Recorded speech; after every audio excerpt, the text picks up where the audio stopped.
ঘটনাটা ঘটে বীরভূম ডিস্ট্রিক্টে। ওই বেড়াটার মানে বাউন্ডারির যে বেড়াটা ছিল সেই বেড়াটার কোণাতে একটা বাবলা গাছ বসানো আছে। বাড়িটা দোতলা বাড়ি। ধীরেনবাবু সেই ওয়ার্কশপ থেকে বেরোচ্ছেন সিঁড়ি দিয়ে, হঠাৎ করে সিঁড়ি থেকে মুখ থুবড়ে পড়ে যেতে যাচ্ছিলেন। ধীরেনবাবু সেই সময়তেই পিছনে ফিরে তাকিয়ে বলছেন যে আমাকে কে ধাক্কা মারল।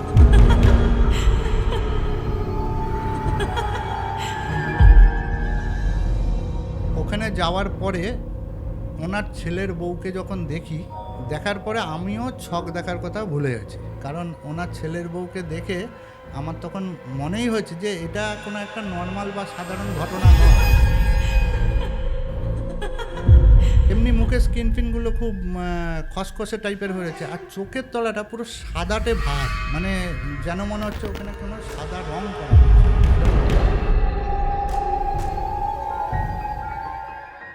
তো আমরা দুজন মিলে বাগানের দিকটায় যাই, আর গিয়ে তখনই আমার ওই বাবলা গাছের দিকে নজর পড়ে।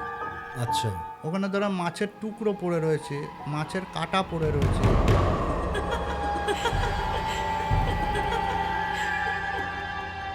ঠিক 1:45টার সময় কাউকে ওইখানে আসতে দেখা যায়।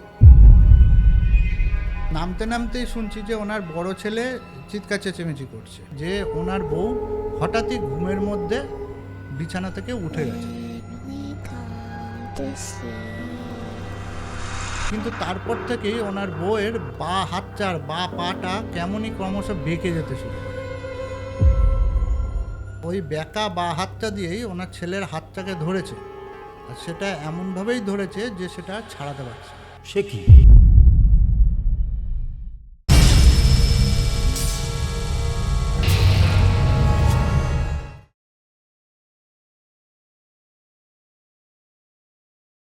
নমস্কার দর্শক বন্ধুরা, ভূততন্ত্রে আপনাদের সকলকে আমি স্বাগত জানাই। আশা করি সকলে আপনারা ভালো আছেন, সুস্থ আছেন, আনন্দে আছেন। চলে এসছে একটি নতুন এপিসোড। একজন অতিথি আমাদের মধ্যে রয়েছেন। ইতিমধ্যে তার একটা এপিসোড আপনারা দেখেছেন, আপনারা খুব পছন্দ করেছেন, আপনাদের রেসপন্স খুব ভালো। তাই আমি মনে করলাম তাকে আবারও আমাদের স্টুডিওতে ডেকে আনি এবং আপনাদের সবার সামনে নিয়ে আসি। তিনি আর কেউ নন, অমিত ভট্টাচার্য। অমিতদা, কেমন আছো? হ্যাঁ, ভালো আছি। তুমি কেমন আছো? ভালো আছি। অনেকদিন পর দেখা হলো, লাস্ট এপিসোডের পর আজ। হ্যাঁ, একদমই তাই। তো আগের যেটা আমার বক্তব্য ছিল সেটা তো বললে তোমার দর্শকরা ভালোভাবেই নিয়েছে। ভালোভাবেই নিয়েছেন। আজকেও সেরকমই একটা ঘটনা সেটা আমি নিয়ে এসেছি, যেটা খুব বেশি দিনের পুরনো ঘটনা নয়, একদম গত বছরেরই, মানে এই 2025-এর জুন জুলাই মাস কি আগস্ট মাস এরকম হবে আর কি, পুজোর আগের দিক করে এরকম একটা ঘটনা। তো ঘটনাটা শুরু করি। নিশ্চয়ই। ঘটনাটা ঘটে অ্যাকচুয়ালি যে জায়গাটা সেটা হচ্ছে বীরভূম ডিস্ট্রিক্টের। তো বীরভূম ডিস্ট্রিক্টে আগে আমি বলে নিই যে ঘটনাটা ঠিকঠাকভাবে বুঝতে গেলে তার আনুষঙ্গিক আশেপাশের যে ব্যাপারগুলো সেগুলো আগে বলে নিই। ঘটনার যে বাড়ির ঘটনা, সেই বাড়ির মালিক যিনি, তার নাম হচ্ছে ধীরেন কর্মকার। তো ওনার 2 ছেলে 2 মেয়ে, 2 মেয়ের বিয়ে হয়ে গেছে, তারা এই ঘটনার মধ্যে নেই। উনি, ওনার ওয়াইফ এবং ওনার 2 ছেলে, এইখান থেকে ঘটনাটা শুরু হয় আর কি। তো বড় ছেলের নাম হচ্ছে শিবশঙ্কর কর্মকার, আর ছোট ছেলের নাম হচ্ছে তারক কর্মকার। তো বীরভূম ডিস্ট্রিক্টের একটা জায়গায় ওনাদের বাড়ি আর কি। তো ওনার বাড়িটার ঠিক যেই জায়গায় 5 থেকে 7 কাঠার জায়গার ওপরে ওনার বাড়িটা, পুরো জায়গাটা জুড়ে বাড়ি না, সাইডে কিছুটা ফাঁকা জায়গা আছে। তো একই সাইজের 2টো প্লট পাশাপাশি আছে। তো পাশের প্লট যেটা, তো সেই প্লটটার সঙ্গে ওনাদের প্লটের যে বাউন্ডারিটা, মানে অ্যাকচুয়ালি আমাদের এখানে যেরকম দেখা হয় যে ইট দিয়ে দেয়াল তৈরি করে পাঁচিল দিয়ে বাউন্ডারি হয়, তো ওইখানে ওনাদের ওখানে ঠিক ওইরকম দেয়াল দিয়ে কোনো বাউন্ডারি নেই। সেই আগের দিনে দেখা যেত যেমন বেড়ায় বিভিন্ন ধরনের গাছপালা লাগিয়ে বাউন্ডারি দেওয়া থাকে, তো ওনাদের ঠিক সেই রকম একটা বাউন্ডারি দেওয়া আছে। তো পাশের প্লটটা ওরকম 5 থেকে 7 কাঠা সেম প্লট আর কি। তো মাঝখানে একটা এরকম বেড়া দেওয়া আছে, আর বেড়ার ঠিক কোণের দিকটা একটা বাবলা গাছ বসানো আছে। আচ্ছা। তো বাবলা গাছটা জিনিসটা তোমার মাথায় এলো তো কী গাছ?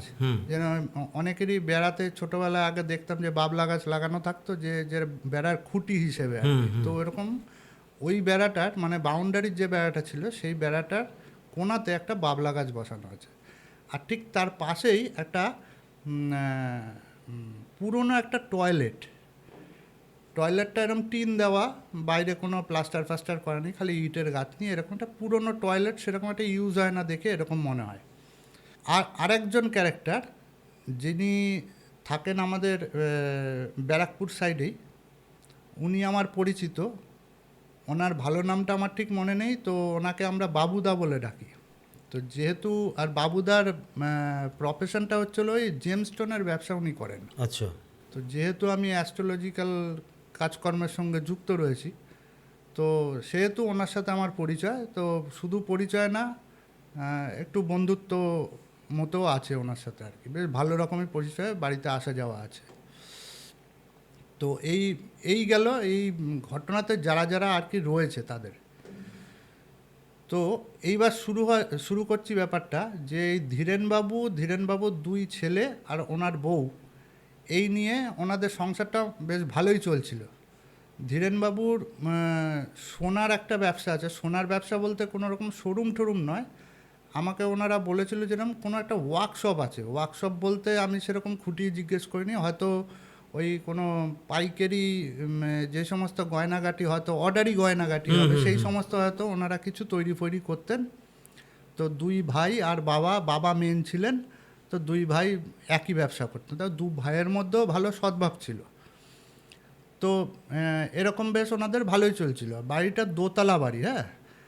আর এরকমভাবে চলতে বড় ছেলের প্রথমে বিয়ে দেয়। তো বড় ছেলের বিয়ে দেওয়ার পরে বছরখানেক মোটামুটি কোনো সমস্যাই ছিল না, যেমন নর্মাল ছিল সেরকমই চলছিল। তো বছরখানেক যাওয়ার পরে ধীরেনবাবুর শরীর হঠাৎ করে কিছু গোলমাল শুরু হয়। তো ধীরেনবাবুর বয়স ধরে রাখো ওই 67-68 এরকম বয়স হবে, কিন্তু নিরোগ মানুষ ছিলেন, কোনো রকম রোগ জ্বালা ওনার মধ্যে ছিল না। যেমন ধরো আমাদের এদিকে প্রত্যেক ঘরেই দেখা যায় সুগার, প্রেশার, থাইরয়েড, হাবিজাবি, আরও অনেক ধরনের রোগ।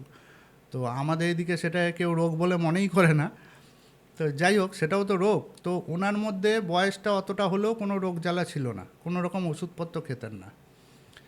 তো ওই ছেলে বিয়ে দেওয়ার বছরখানেক পরে শরীরটা হঠাৎ করে একটু সমস্যা শুরু করে। তো সেটা বয়সকালীন ব্যাপার একটা হতে পারে, সেটা কোনো ব্যাপার নয়। তো ওনারা ডাক্তারও দেখায়। তো ডাক্তার দেখিয়ে টেস্ট করে বিভিন্ন করে ওনারা যেটা পান যে ওনার খালি ব্লাড প্রেশারটা একটু হাইয়ের দিকে আছে, তাছাড়া কোনো রকম শরীরে রোগ নেই। তার মানে বলা চলে উনি সুস্থ মানুষই আছেন। ব্লাড প্রেশারটা একটু বয়স হলে বাড়তেই পারে। তো ইতিমধ্যে হলো কি, একদিন ওনাদের যে ওয়ার্কশপটা আছে, যেখানে ব্যবসার জায়গা, সেখান থেকে দুপুরবেলা ফেরার সময় ধীরেনবাবু সেই ওয়ার্কশপ থেকে বেরোচ্ছেন সিঁড়ি দিয়ে, হঠাৎ করে সিঁড়ি থেকে মুখ থুবড়ে পড়ে যেতে যাচ্ছিলেন। তো যেহেতু ওনার বড় ছেলে আগেই বেরিয়েছে, বাবার আগে বেরিয়ে বাইরে দাঁড়িয়েছিল, তো বাবা পড়ে যাচ্ছে দেখে বাবাকে ধরে নিয়েছে। তো দুর্ঘটনা কিছু ঘটেনি, কিন্তু ধীরেনবাবু সেই সময়তেই পিছনে ফিরে তাকিয়ে বলছেন যে আমাকে কে ধাক্কা মারলো। মানে ধীরেনবাবুর কথা মতো যে ওনাকে কেউ একজন ধাক্কা মেরেছেন, যে কারণে উনি পড়ে গেছেন। তো যেহেতু রিসেন্টলি ওনার কি প্রেশারটা একটু হাইয়ের দিকে, তো সকলের বাড়িতেও এটা মনে হয় যে প্রেশারের জন্য হয়তো মাথাটা ঘুরে গেছে কিনা, এরকম কিছু ধরনের। তো সেটাকে কেউ অতটা কেয়ার নেয়নি। তো তার 2-3 দিন পরে সন্ধ্যের সময় ধীরেনবাবু উনি ওনার ছেলে থাকতেন ওপরতলায়, ওনার ছেলের বউ আর ওনার ছেলে বড় ছেলে ওপরের তলায় থাকতেন, আর নিচের তলায় উনি, ওনার ছোট ছেলে আর ওনার বউ থাকতেন। তো ওপরতলায় ব্যবসা সংক্রান্ত কোনো আলোচনার জন্য ওপরে উনি ওনার ছেলের সাথে কথা বলছিলেন, আলোচনা করছিলেন। তো আলোচনা করতে করতেই হঠাৎ উনি বলেন যে আমার শরীরটা খুব একটা ভালো লাগছে না, আমি নিচে চলে যাচ্ছি, আমি শুয়ে পড়ি, আমার শরীরটা ঠিক লাগছে না। তো এবার উনি উঠে পড়েন, উঠে গিয়ে সিঁড়ি দিয়ে নামতে যাচ্ছেন, এমন সময় হঠাৎ করেই সিঁড়ি দিয়ে পড়ে যান। আচ্ছা। পড়ে গিয়ে ওনার কোমরে একটু চোট আসে, সেরকম ভাঙাচোরা কিছু হয়নি, কোমরে চোট পান। কিন্তু তার পরের দিন সকালবেলায় উনি ওনার বউকে বলছেন যে আমাকে না কালকে সিঁড়ি থেকেও কেউ ধাক্কা মেরে ফেলে দিয়েছে, আমার কিন্তু মাথা ঘুরিয়ে আমি পড়িনি, আমার মাথাটা তা ঘোরায়নি, আমার কোনো সেই কারণ, বা আমার যে ধরো পা স্লিপ করে যাবে, পা স্লিপ করে গেলেও তো আমি জানতে পারবো, হ্যাঁ। সেরকম কিন্তু কিছু হয়নি। আমি কিন্তু শরীরটা একটু খারাপ লাগছিল, মনে হচ্ছিল যে গিয়ে একটু শুয়ে নিয়ে রেস্ট নিয়ে নিই, কিন্তু এমন কিছু হয়নি যার জন্য আমি পড়ে যাব। তো আমার এটা স্পষ্ট মনে হচ্ছে আমাকে কেউ ধাক্কা মেরেছে। তো যাই হোক, তো সেদিন রাত্রিবেলা থেকে প্রত্যেক দিনই ওনার ঠিক রাত্রিবেলা করে জ্বর আসে, প্রত্যেক রাতে জ্বর, একই টাইমে? একই টাইমে। আচ্ছা। একই টাইমে বলতে টাইমটা তো ওইরকমভাবে আমিও জিজ্ঞেস করিনি, মানে প্রত্যেক দিন রাত্রিবেলা ধরো খাওয়া দাওয়া করে শোবে, তো এই ধরো 8টা 9টা, ওইখানে ধরুন ওরা ওই 9টা 10টার মধ্যে খাওয়া দাওয়া করে শুয়ে পড়ে, অত রাত্রি কেউ করে না আর কি। তো সে কারণে তো ওই টাইমে ওদের কথা অনুযায়ী আর কি রাত্রি করে প্রত্যেক দিন জ্বর আসে। এবার টাইমটা আমিও জিজ্ঞেস করিনি কখনো। তো এই জ্বরের ব্যাপারটা কন্টিনিউয়াস চলতে থাকে, আর যত দিন এগোয় জ্বরের প্রকোপটা বাড়তে থাকে। আচ্ছা। মানে প্রথম যখন শুরু হয়েছিল তখন হালকা হালকা জ্বর ভাব, তারপরে হয়তো গাটা একটুখানি হালকা গরম, কিন্তু যত দিন যায় তত ওনার গাটা জ্বরের প্রকোপটা বাড়তে থাকে। আর দিনের বেলায় জ্বর ছেড়ে গেলেও শরীরে যথেষ্ট ক্লান্তি থাকে। আচ্ছা। তো ওনার ব্যবসার জায়গায় যাওয়া আর তখন সম্ভব হয়ে উঠছে না, এই রকম অবস্থা। তো যথারীতি বাড়ির লোকেরা ডাক্তার ফাক্তার যেমন দেখানো দেখিয়েছে, আর এক ডাক্তারে সমস্যার সমাধান হচ্ছে না, আরও 2-3 জন ডাক্তারকেও দেখিয়েও কোনো রকম ফল ওনারা পাননি।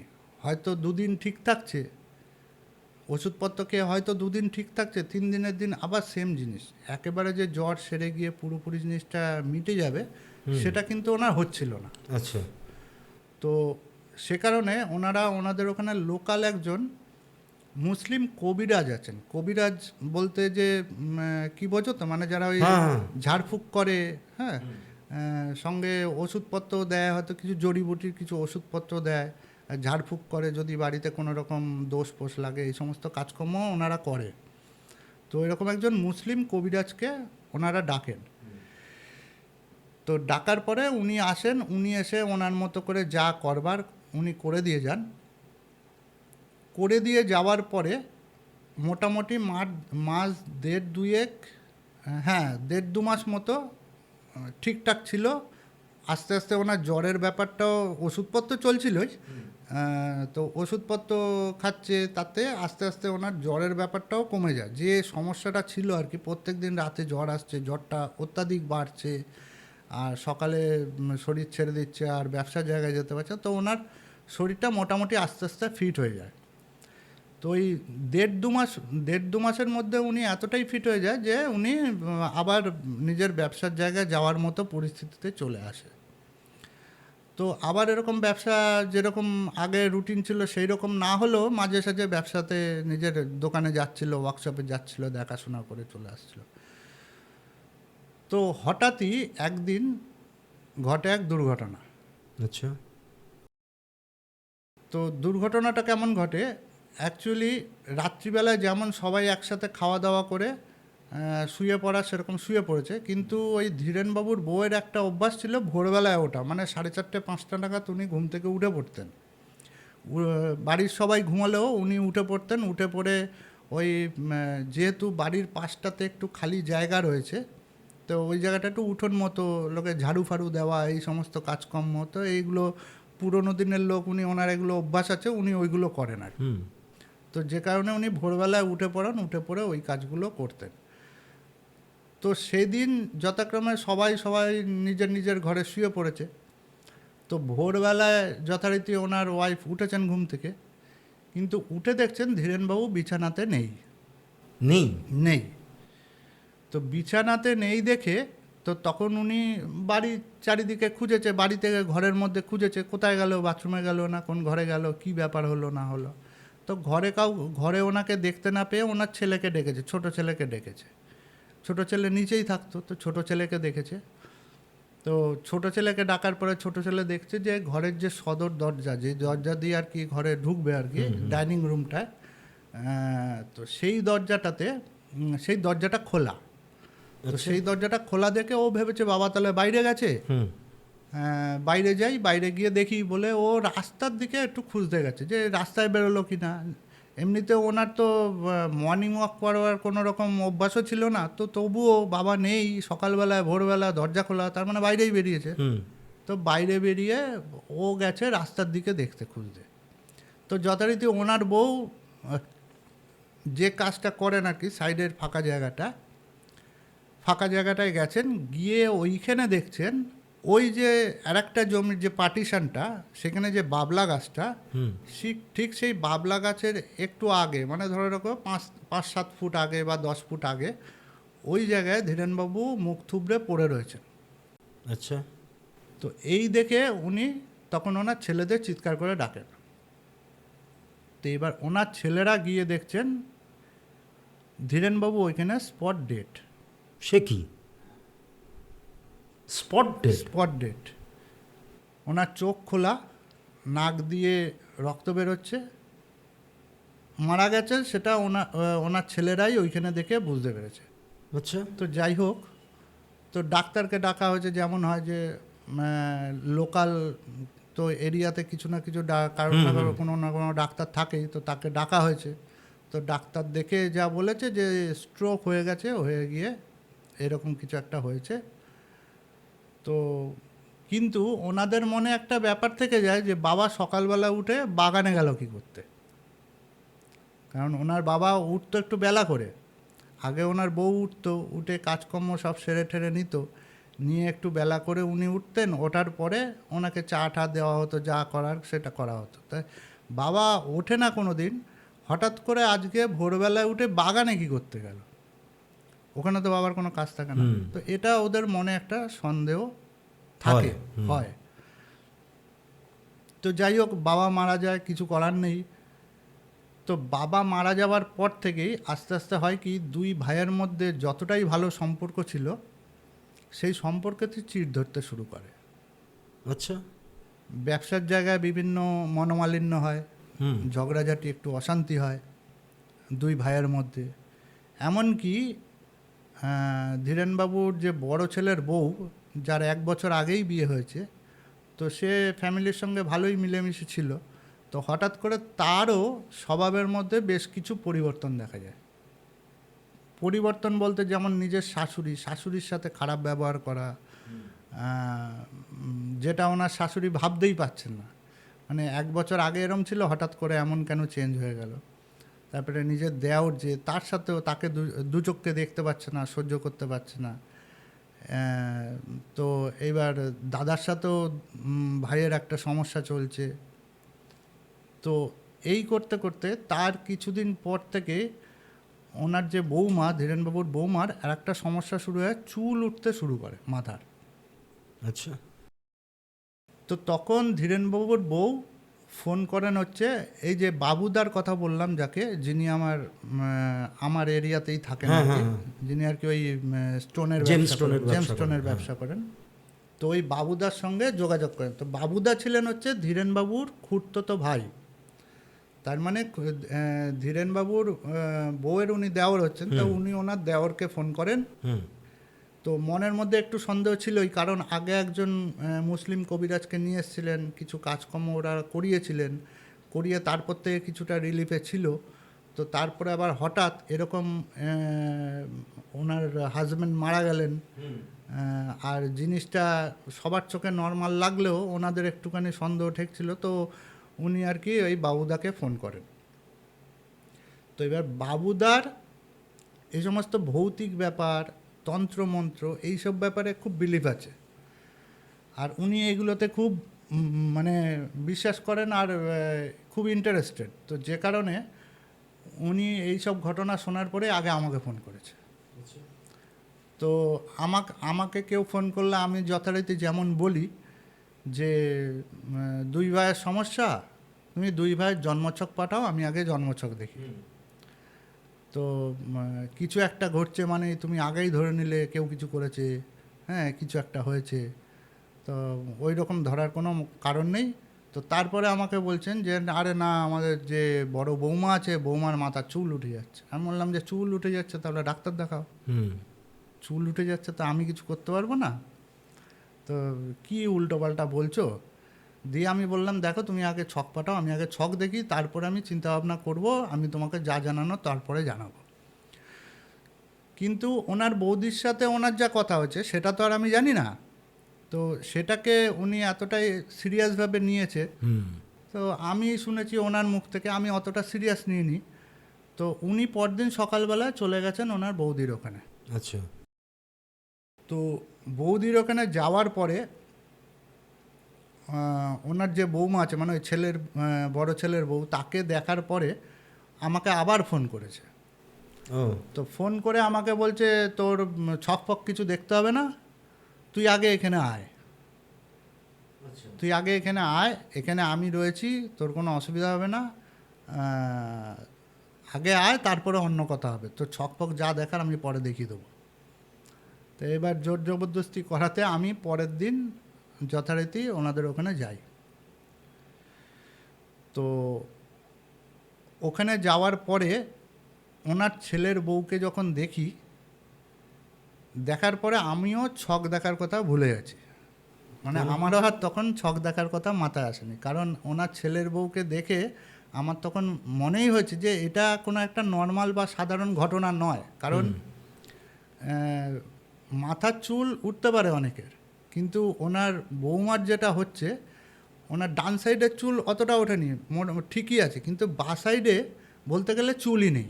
সে কি? হ্যাঁ, মানে মাথার একটা সাইডের চুল প্রায় পুরো উঠে গেছে। আর চোখের তলাটা এমনি মুখের স্কিন ফিনগুলো খুব খসখসে টাইপের হয়েছে, আর চোখের তলাটা পুরো সাদাটে ভাব, মানে যেন মনে হচ্ছে ওখানে কোনো সাদা রং করা হয়েছে, এরকম একটা ব্যাপার। হ্যাঁ, আর চোখের যে পাতাগুলো, চোখের মধ্যে চোখের যে পাতাগুলো থাকে, সেই পাতাগুলোর মধ্যে কিছু পাতা সাদা হয়ে গেছে, মানে পেকে গেছে। তো এই রকম এই অবস্থা দেখে, আর তারপরে ওনার যে বিয়ে তো খুব বেশি দিন হয়নি, বিয়ের ছবিটাও আমি দেখেছি, সে তখনকার অবস্থাটাও দেখেছি, আর বর্তমান আমি গিয়ে সেদিনকে যা দেখছি, দেখে পরে আমি তখন আমার আর কোনো ডাউট রইল না যে এখানে অন্য কিছু অস্বাভাবিক কিছু ঘটেছে, জিনিসটা পুরোপুরি স্বাভাবিক জিনিস নয়। তো যাই হোক, তো তখন আমি ওনাদের কাছ থেকে পুরো ঘটনাটা আদ্যপান্ত জানতে পারি, যেটা এতক্ষণ বললাম। তো বলার পরে জানার পরে আমি বাবুদাকে বললাম যে চলো তাহলে একটুখানি বাইরেটা দেখে আসি, একটু আশপাশটাও দেখার দরকার আছে, কোন জায়গায় ধীরেনবাবু পড়েছিলেন, কি ব্যাপার না ব্যাপার একটু ঘুরে দেখেই নিই। তো আমরা দুজন মিলে বাগানের দিকটায় যাই, আর গিয়ে তখনই আমার ওই বাবলা গাছের দিকে নজর পড়ে। আচ্ছা।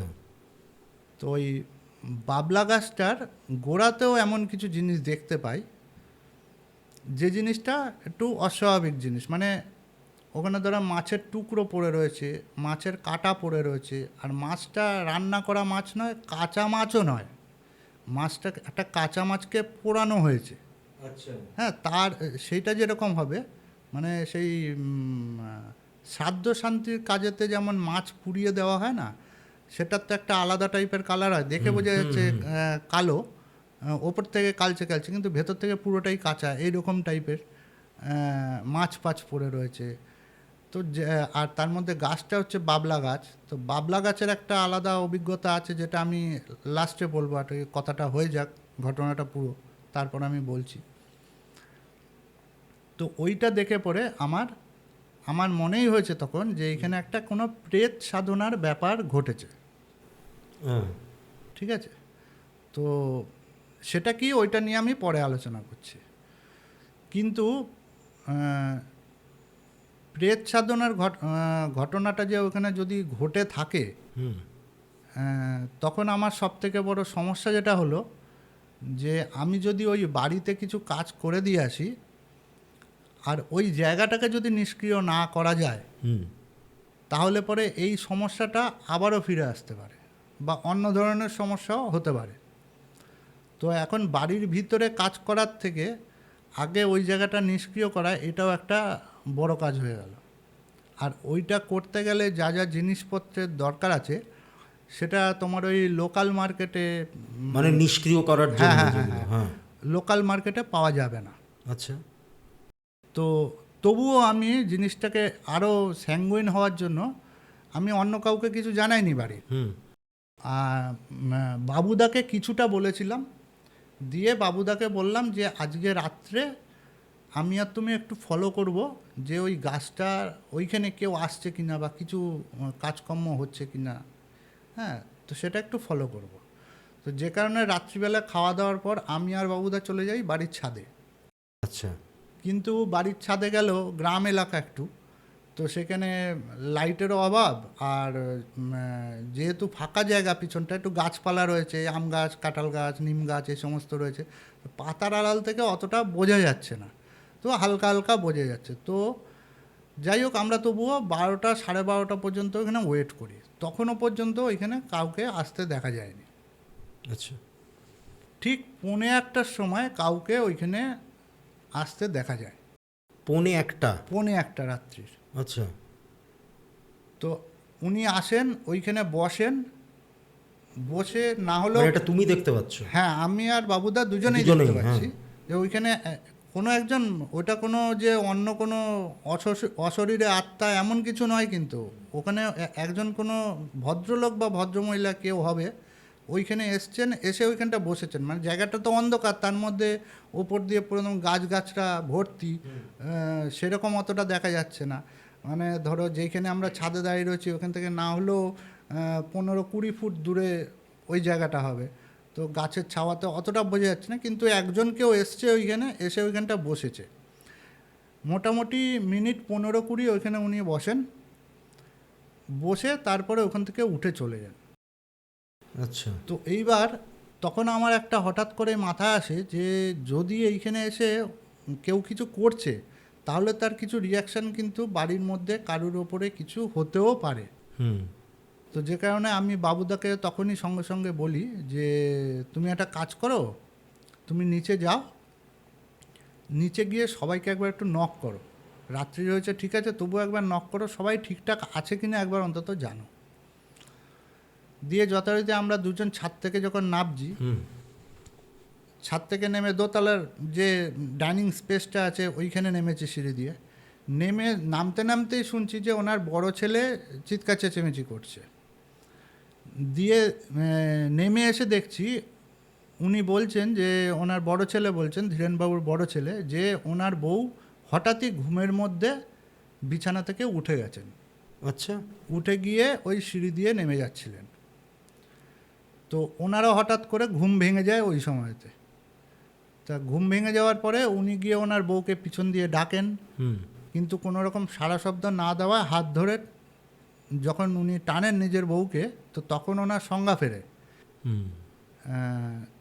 কিন্তু সংজ্ঞা ফেরে ঠিকই, কিন্তু তারপর থেকেই ওনার বউয়ের বা হাতটা আর বা পাটা কেমনই ক্রমশ বেঁকে যেতে শুরু করে। কি বলছো? বা হাতটা আর বা পাটাই বেঁকে যাচ্ছে। আচ্ছা।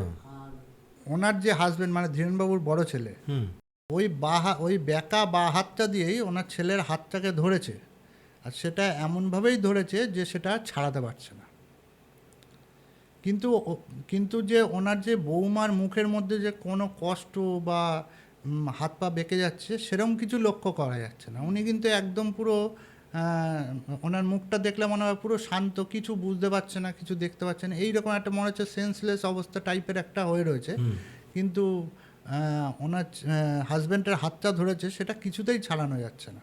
আচ্ছা। তো আমরা তখন দুজন তিনজন মিলে ওনার বউকে তুলে নিয়ে এসে ঘরে শোয়ালাম। শোয়ানোর পরে তখনও হাতটা ধরেই রয়েছে, এমন অবস্থা। আর এবার হাতটা ছাড়ানো যাচ্ছে না দেখে এবার ইতিমধ্যে ওর যে ভাই, সেও ওপরে এসছে। তো আমি ওর ভাইকে তখন বললাম, একটা কাজ করো, তোমাদের বাগানে দেখেছি একটা নিম গাছ রয়েছে ছোট, তুমি একটা নিম গাছের ডাল ভেঙে নিয়ে এসো। একটু রাত্রি হয়েছে ঠিকই, কিন্তু যাও তাড়াতাড়ি গিয়ে একটা ডাল ভেঙে নিয়ে এসো। তো এটা নিম গাছের ডাল নিয়ে আসলো।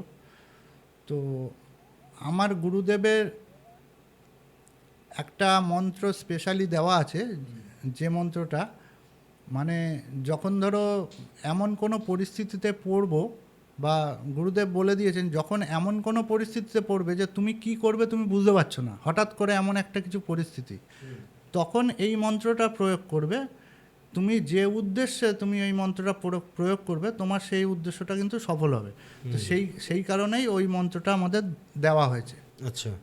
তো আমার সেই সময়তে ঠিক ওই রকমই দিক বিদিক শূন্য হয়ে গেছিলো, মানে হঠাৎ করে এরকম উঠে এসে দেখছি নেমে যাচ্ছিলো, তারপরে ধরে টেনে নিয়ে এসছে, আনার পরে হাত পা বেঁকে যাচ্ছে, আর হাত ছাড়ছে না, কি করব না করব আমি বুঝতে পারছি না। তো ওই নিম ডাল নিয়ে আসিয়ে আমি ওই মন্ত্র জপ করতে থাকি, দিয়ে 3 বার বাড়ি মারার পরে হাতটা ছেড়ে দেয়।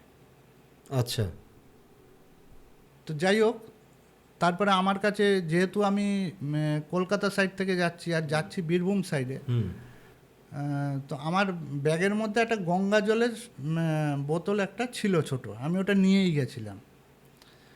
তো আমি সেই গঙ্গা জলটা এনে মন্ত্র পড়ে ছিটে দেওয়াতে মোটামুটি মিনিট 15-20 মধ্যে আস্তে আস্তে আস্তে আস্তে ওনার ওয়াইফ জ্ঞান ফিরল, মানে শান্ত হয়ে গেল। জ্ঞান ফিরল বলতে তখন আর যে সুস্থ হয়ে গেছে তা নয়, একটা সেই অবচেতন অবস্থা, এরকম মানে প্রচণ্ড উইক হয়ে গেছে শরীর, এরকম অবস্থা হয়ে গেছে। দিয়ে তারপরে এই রকম অবস্থা দেখে আমি তখন বাবুদাকে বললাম যে তুমি একটা কাজ করো, তুমি এখানে থাকো, তোমাকে আমি কিছু জিনিসপত্রের কথা আমি লিখে দিচ্ছি, তুমি সেইগুলো রাখো, নিয়ে এসে রাখো। আর আমি এখান থেকে তো তারাপীঠ বেশি দূর নয়, আমি সকাল সকাল তারাপীঠ চলে যাচ্ছি, গিয়ে সেখান থেকে আরও কিছু জিনিস নিয়ে আসার আছে, সেগুলো আমি নিয়ে আসছি। দিয়ে আমি ভোর ভোর করে আমি তারাপীঠ বেরিয়ে গেলাম। আর ওনাদেরকে কিছু জিনিস ওইখান থেকে লোকাল মার্কেট থেকে এনে রাখতে বললাম। তো আমি যথারীতি দুপুরবেলায় ওইখান থেকে নিয়ে চলে আসলাম। কিন্তু আমি নিয়ে এসছি ঠিকই, কিন্তু নিয়ে আসার পরে এইবার আমি ভাবছি যে কোন কাজটা আগে করব। তো আমি ঠিক করলাম যে না, ওনার বউয়ের কাজটা আগে আমি করব না, আগে আমি ওই জায়গাটা যেটা আছে বাবলা গাছের গোড়াটা, সেটাকে আমি নিষ্ক্রিয় করব। দিয়ে পরে সেই দিন দুপুরবেলা থেকে আমি আমার যা কাজকর্ম থাকে সেগুলো আমি শুরু করলাম, করে ঠিক সন্ধ্যের পর ওই জায়গাটায় আমি নিষ্ক্রিয় করলাম। কিন্তু একটা জিনিস আমি ওনাদের বলেই দিয়েছিলাম যে যদিও আমাদের মেন্টালিটি ওইরকম থাকে না, মানে যদি কেউ ধরো না, যদি কেউ কোনো প্রেত সাধনা করেছে কোনো জায়গায় বসে, তো যদি ওই জায়গাটা নিষ্ক্রিয় করা হয়, সে যদি না জানে যে এই জায়গাটা নিষ্ক্রিয় হয়ে গেছে, সে যদি ধরো বুঝে গেল এসে যে এই জায়গাটা নিষ্ক্রিয় হয়েছে, সে আর কিছু করলো না, তাহলে আলাদা ব্যাপার। আর যদি সে না বুঝে আবার সেইখানে কোনো রকম ক্রিয়া করে, তাহলে কিন্তু তার ওপরেও কিছু এফেক্ট আসতে পারে। আচ্ছা, বুঝতে পারছি, মানে প্রেত সাধনার ব্যাপারটা আমি যতটুকু জানি এই ব্যাপারটা, তো আমি সেটা আমি পরে বলছি। তো যাই হোক, তো ওই জায়গাটা আমি নিষ্ক্রিয় করে দিলাম। তো সেদিন রাত্রে আর সেরকম কিছু সমস্যা হয়নি। তো পরের দিন সকালবেলায় উঠেছি, উঠে পরে ওনার বউয়ের জন্য যা মানে বড় ছেলের বউ যারা আছে ওনার জন্য যা কাজ করবার সেগুলো করা হয়েছে। সে কাজ করতে মোটামুটি ধরে রাখো 3-4 ঘন্টা সময় চলে গেছে। করে টোরে আমার কাজ তো ওখানে শেষ, কিন্তু তবুও আমি সেদিনকে ওদের ওখানে থেকে গেছিলাম। কারণ আমার মনে একটু ডাউট ছিল যে আমি তো যা করার করলাম, আজকে রাত্রে আবার কেউ অ্যাটেম্প নেবে কি না। হ্যাঁ হ্যাঁ হ্যাঁ, আর অ্যাটেম্প নিলে আবার এই বাড়ির ওপরে কোনো রকম সমস্যা হবে কি না। তো যাই হোক, যথারীতি আমি ওনার বউয়ের কাজ করেছি, সঙ্গে গৃহবন্ধনের যেটা সব কিছুই করেছি, কিন্তু তবুও আমি নিজের স্যাটিসফ্যাকশনের জন্য সেই দিন রাত্রেও ওখানে থেকে যাই। তো সেদিন রাত্রেও আর কেউ ওখানে আসেনি। তো না আসার ফলে আমি তারপরের দিন চলে আসি।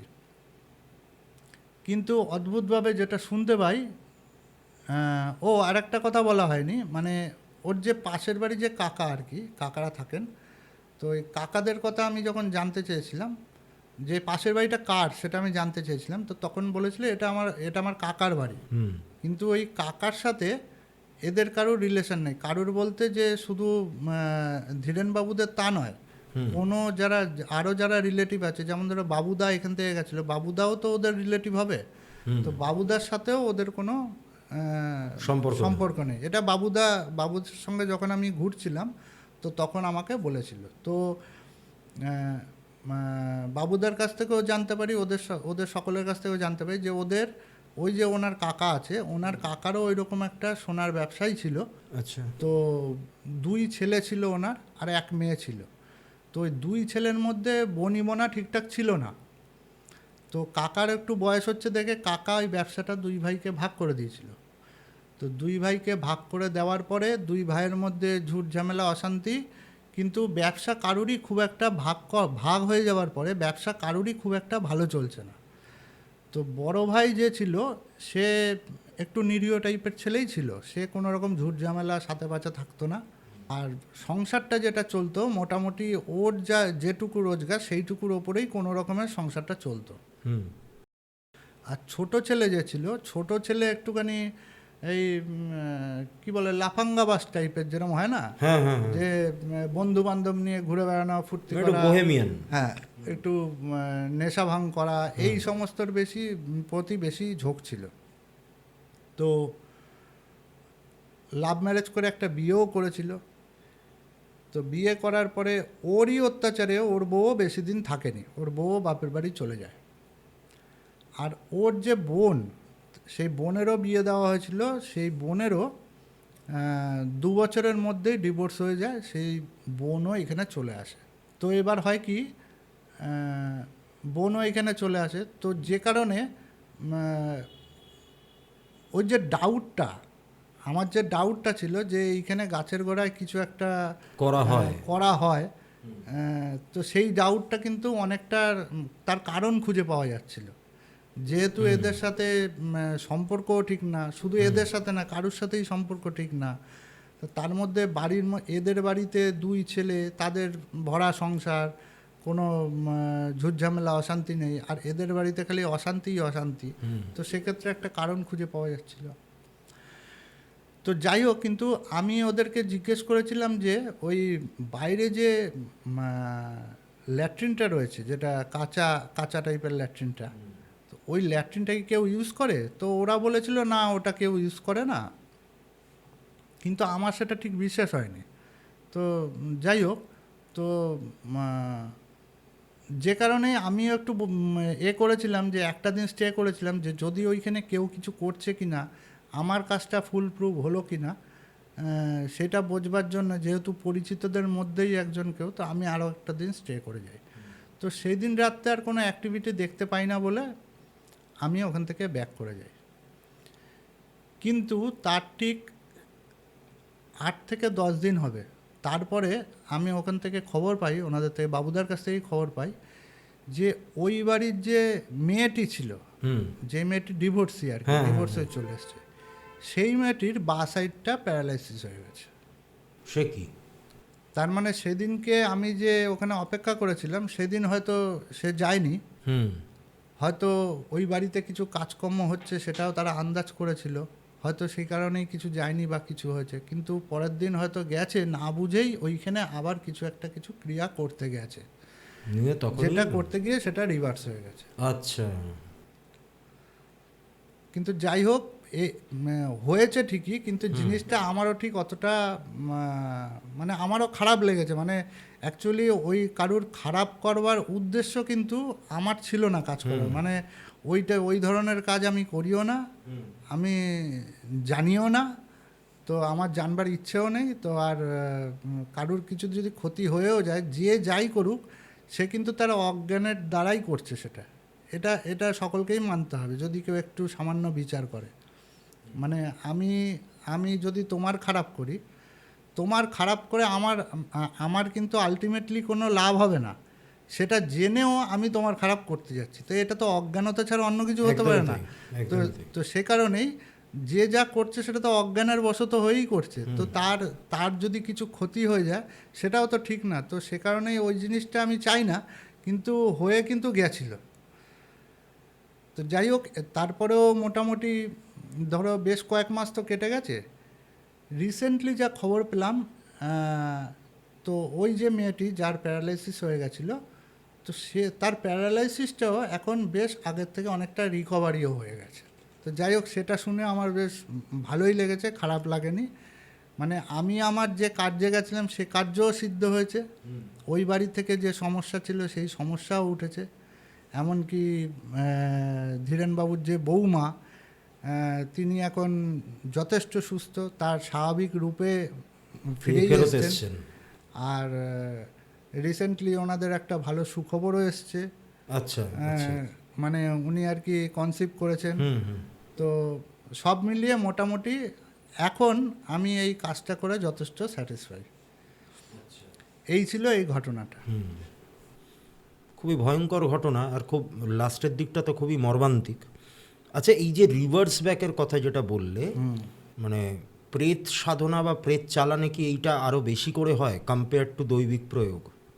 হ্যাঁ, দেখো আমি একটা কথা বলি। প্রেত সাধনা সম্পর্কে আমার বিশেষ কোনো আইডিয়া নেই। তো আমি আমার যিনি গুরুদেব আছেন, তো সেই গুরুদেবের কাছে আমি যখন যেতাম আর কি, এখনও যাই, মানে এখন তো আর রেগুলার বেসিস যাওয়া হয় না, আগে প্রায় রেগুলার বেসিসেই যেতাম। তো সেই সময় উনি হঠাৎ করে একদিন এই প্রেত সাধনা সম্পর্কে কিছু বলতে শুরু করেন। তো তখন আমি বলি যে আচ্ছা, এই প্রেত সাধনা আপনি কেন শেখাচ্ছেন? এইসব তো আমি শিখতেও চাই না, আমার দরকার নেই। তো উনি একটা তখন কথা বলেছিলেন যে তুমি ভালো কাজই করো, যাই করো, তুমি যদি মন্দটা সম্পর্কেও কিছুটা ধারণা না রাখো, তাহলে তুমি ভালো মন্দের ডিফারেন্স তুমি করতে পারবে না। আর সেটা আমি ওই দিনকে ওই ঘটনাতে আমি বুঝলাম যে ওটা আমার সেদিনকে কতটা কাজে লেগেছে। মানে আমার গুরুদেব প্রেত সাধনা কিভাবে করে তার একটা পদ্ধতি বলেছিল, যে হয়তো আরও অন্যান্য পদ্ধতি আছে আমার জানা নেই। তো উনি যে পদ্ধতিটা বলেছিল যে বাবলা গাছের গোড়াতে, কোনো একটি বাবলা গাছের গোড়ায় যদি ধরো কোনো একজন সাধক, সে মনে করছে আমি প্রেত সাধনা করব, প্রত্যেক দিন সকালবেলায় সে তার শৌচকর্মের পর তার যে বাড়তি জলটা থাকছে সেই জলটা ওই বাবলা গাছের গোড়ায় ঢালবে। আর রাত্রিবেলায় গিয়ে 12টার পর সেইখানে গিয়ে নির্দিষ্ট একটি মন্ত্র আছে, সেই মন্ত্রটা ওখানে জপ করতে হবে। অবশ্যই এই কাজটা একটা নির্দিষ্ট একটা নক্ষত্র আছে, সেই নক্ষত্র দেখে শুরু করতে হয়, করে কন্টিনিউয়াস 6 মাস ধরে সেই মন্ত্র জপ, আর সকালের ওই শৌচকর্মের পর যে বাড়তি জল সেটা ওই বাবলা গাছের গোড়ায় দিতে হয়। আচ্ছা, হ্যাঁ। তো দিতে দিতে এইবার কারুর ধরো তাড়াতাড়ি সিদ্ধি আসে। হ্যাঁ, তো আর মানে এটা সিদ্ধি করবার প্রসেস। হ্যাঁ, তো কারোর তাড়াতাড়ি সিদ্ধি আসে আর কারোর দেরিতে আসে। তো মোটামুটি একটা 6 মাস উনি টাইম পিরিয়ড বলেছিলেন, যে এতদিন করলে পরে তারপরে কোনো প্রেত আর কি রাত্রিবেলায় জপের সময় দেখা দেয়, সামনে আসে। আচ্ছা, সামনে এসে সে আর কি সিদ্ধ হওয়া মানে কি, সে সন্তুষ্ট হয়েছে, সে যে সাধক আছে তার প্রতি সন্তুষ্ট হয়েছে, দিয়ে তাকে বলে আমি তোমার প্রতি সন্তুষ্ট, তুমি কি চাও বলো। যখন সে কিছু দিতে চায় তখন সেই সাধক বলে যে আমার যখন যা দরকার হবে, আমি যেমন যা কাজ করে দিতে বলবো, তুমি সেই সমস্ত কাজ আমার করে দেবে। আর সেই দিনকে কিছুটা ভালো জল সঙ্গে রাখতে হয়, মানে রোজই রাখতে হয়, যেদিন ওই সিদ্ধিটা হবে সেদিন তাকে সেই ভালো জলটা অর্পণ করতে হয়। তো সেই দিন যদি প্রেত সিদ্ধ হয়ে থাকে, সে যদি ওরম দেখা দেয়, সেদিন যদি তাকে সেরকম কথা দেয়, তাহলে সে তার পরে যখনই এসে সে তাকে ডাকবে, সেই মন্ত্রের দ্বারা ডাকবে, সে এসে দেখা দেবে, যা কাজ বলবে সে করে দেবে। কিন্তু তারও একটা থাকে, শর্ত থাকে, মানে প্রেতের। হ্যাঁ, প্রেতের, যে তুমি আমাকে যে কাজ করতে পাঠাচ্ছ, কোনো কারণে যদি আমি ওইখানে ঢুকতে না পারি, তাহলে পরে কিন্তু আমি তোমাকে ছাড়বো না।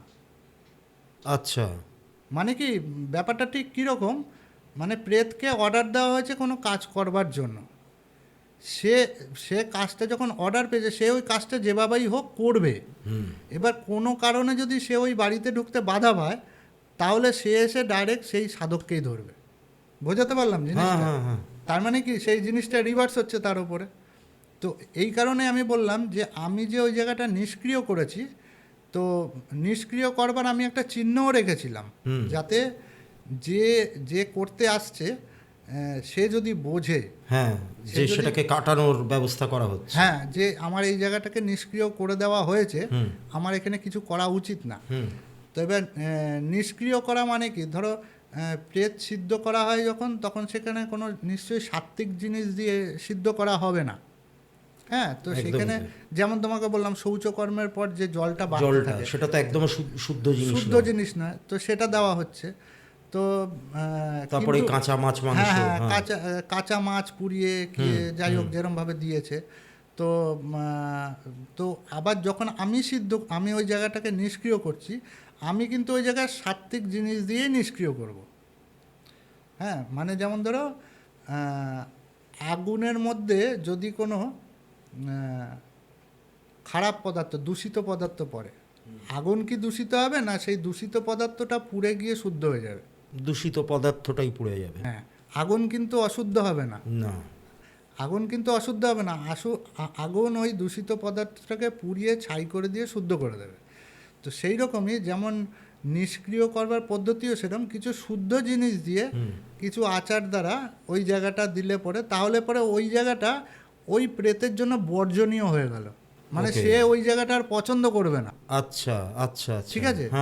এবার তুমি যখন তাকে ওই জায়গাতে ডাকছো, এবার সে যেহেতু তোমাকে কথা দিয়েছে যে তুমি যখন ডাকবে আসবে, কিন্তু সে আসার পরে তুমি তাকে সঠিক জায়গা দিতে পারলে না, তার মানে কি সে তোমার প্রতি ক্রুদ্ধ হলো, এটাও একটা কারণ হলো। সেই কারণেও সে তোমার ওপর কিছু প্রতিহিংসা নিতে পারে, মানে সে তোমার কাজ করছিল তোমার ওপর তুষ্ট হয়ে। একদমই তাই।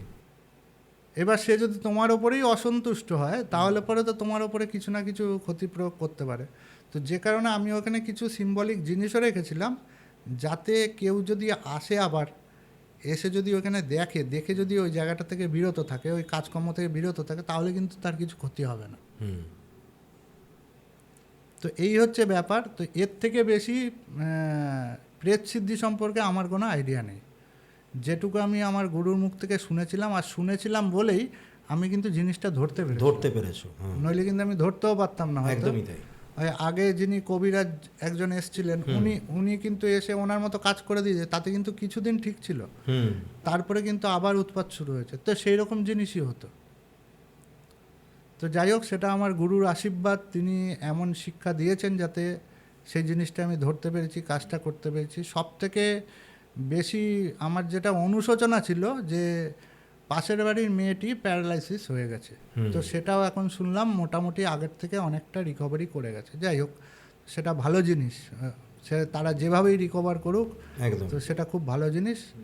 তো সেটা শুনেও আমার খুব ভালো লাগলো। তো এই হলো আরও এই ঘটনা। তো যদি আর কিছু তোমার জিজ্ঞাসা থাকে তো জিজ্ঞেস করো। যথেষ্ট মানে ভয়ঙ্কর একটা ঘটনা শুনলাম, খুবই ভালো লাগলো শুনে। আশা করি আপনাদেরও প্রত্যেকের ভালো লেগেছে। এই আজকের এপিসোডে আমরা একটা ঘটনা তো শুনলাম, তার সাথে আরও অনেক নতুন নতুন তথ্য আমরা জানতে পারলাম। আপনারাও যদি এরকম কোনো ঘটনা আমার কাছে বলতে চান বা আমার চ্যানেলে এসে শোনাতে চান, তাহলে অবশ্যই আমার সাথে যোগাযোগ করবেন। আবারও আপনাদের সঙ্গে দেখা হবে একটা নতুন এপিসোড নিয়ে। আজকের এপিসোড কেমন লাগলো সেটা অবশ্যই জানাবেন, লাইক করবেন, চ্যানেলটিতে সাবস্ক্রাইব করবেন। আবারও খুব শীঘ্রই আপনাদের সাথে ফিরব নতুন একটি এপিসোড নিয়ে। আপনারা প্রত্যেকে ভালো থাকবেন, সুস্থ থাকবেন। নমস্কার। নমস্কার।